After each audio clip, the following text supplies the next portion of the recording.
Last rail میں نے نئی جنریشن کو وائی فائی جنریشن بولا تھا.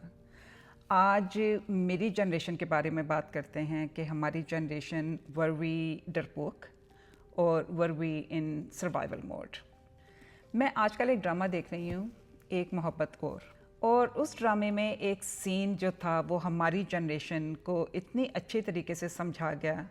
ہوتا ایسے ہے کہ خوش بخت اے خوشی از اے ینگ ڈائیورسڈ مدر کہ جس کی اپنے x fiance also a cousin کی بیوی کے ساتھ بہت اچھی اس کی دوستی ہو جاتی ہے. اور اس جنریشن کی مجھے یہ بات بہت اچھی لگتی ہے کہ یہ پرانی دشمنیوں کو کندھوں پہ اٹھا کر نہیں چلتے, دل کو صاف کر کے آگے بڑھ جاتے ہیں.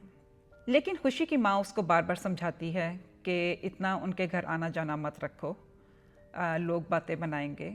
اور خوشی ہر دفعہ یہی کہتی ہے کہ امی وہ میری بہت اچھی دوست ہے, آپ لوگوں کی باتوں کے اوپر دھیان مت دیا کریں.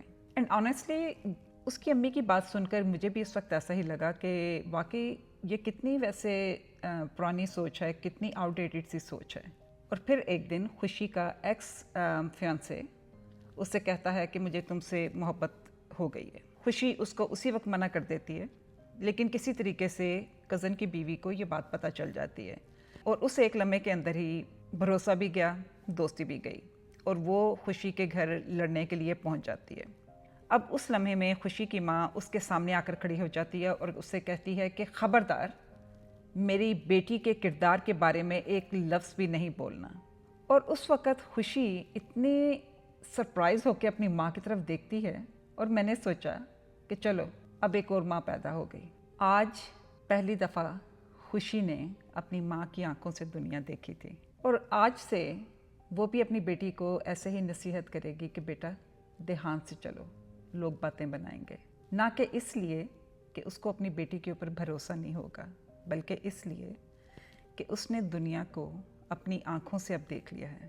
اور شاید اس طرح ہر جنریشن اپنے تجربے جو ہے وہ اگلی جنریشن کو وراثت میں دے دیتی ہے. Some times as fair and some times as wisdom, not intentionally but لونگلی.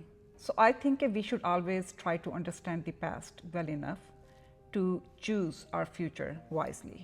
اور میں صرف اتنا کہوں گی کہ before rejecting a generation's fears and labeling them as ignorant, try to understand the experiences that created them. اور پھر decide کریں کہ what deserves to continue and what deserves to end with you.